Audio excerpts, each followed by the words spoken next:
Match by match অনুসারে যাচ্ছি এবং আমার মনে হয় যে আমাদের কিছু ইমপ্রুভমেন্টের জায়গা ছিল যেগুলোতে আমরা হয়তো আপনি যদি দেখেন যে আমাদের স্কোয়াডে কিছু চেঞ্জ হচ্ছে, কাউকে ঘুরিয়ে ফিরিয়ে খেলা হচ্ছে, সো সবাইকে রেডি করা হচ্ছে বিগ অকেশনের জন্য। সো আমার মনে হয় ইজ এ টিম গেম এবং রাজশাহী এই মুহূর্তে দলগত খেলাটাই খেলছে।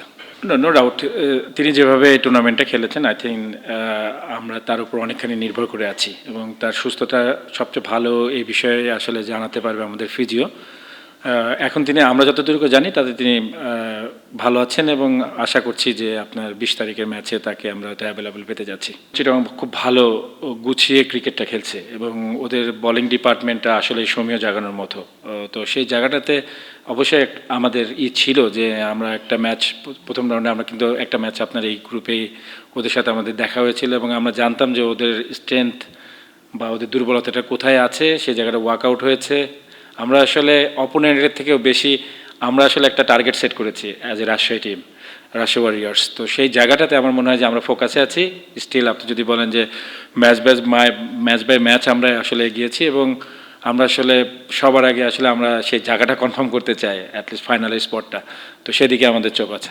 এনওসি একটা বড় আপনার বিষয় ছিল আসলে প্লেয়ারের সাথে কন্ট্যাক্ট করার সময় আসলে কতগুলো ম্যাচ তিনি খেলতে পারবেন, কয়েকটা ম্যাচে তারা অ্যাভেলেবেল থাকবে, এগুলো আগেই ডিক্লেয়ার করা ছিল। সো ওই বিষয়টা আমাদের ম্যানেজমেন্টের সাইড থেকে আপনার আমার মনে হয় যে হান্নান দারুণভাবে আপনার ওগুলাকে ফলো আপ করে রেখেছে, কে কখন আসবে, কে খেলবে না খেলবে, সব জায়গাতে আমাদের আগে থেকে প্ল্যান করা ছিল। আই থিঙ্ক আমাদের কাছে খুব বেশি আপনার মনে হয়নি যে তিনি না থাকলে আমাদের আসলে খুব বেশি অসুবিধা হতে পারে। আমরা পার্টিকুলার রোলে যাকে যেখানে দরকার আমরা মোটামুটি এখন পর্যন্ত প্ল্যান অনুযায়ী এগিয়েছি।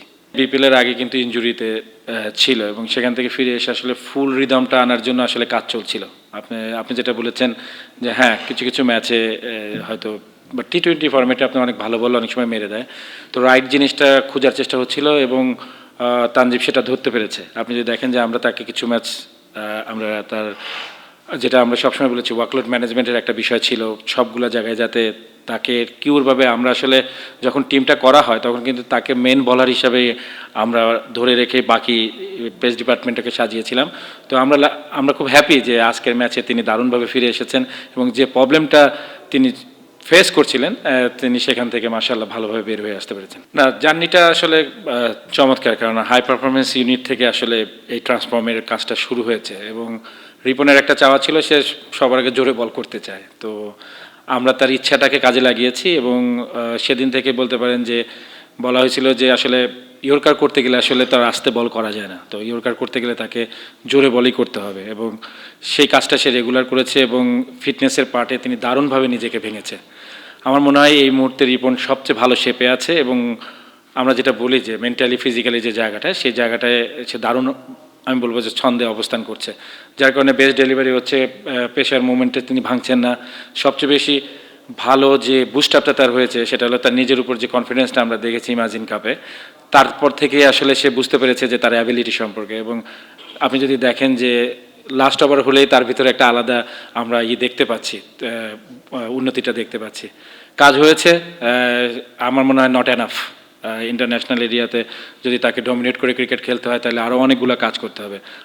আমি আসলে একটা কাজ করেছি, সেটা হলো আপনার তার 6টা বলের একটা ইয়র্কারটাকে আমরা ডেভেলপ করার চেষ্টা করেছি, তাতে অনেকগুলো জিনিস ডেভেলপ হয়েছে, সামনে আরও অনেকগুলো কাজ বাকি আছে এবং আই হোপ তিনি যেভাবে কষ্ট করছেন এবং খেলার প্রতি মনোযোগটা ধরে রেখেছেন, সামনে তার কাছ থেকে আরও ভালো কিছু আশা করা যায়।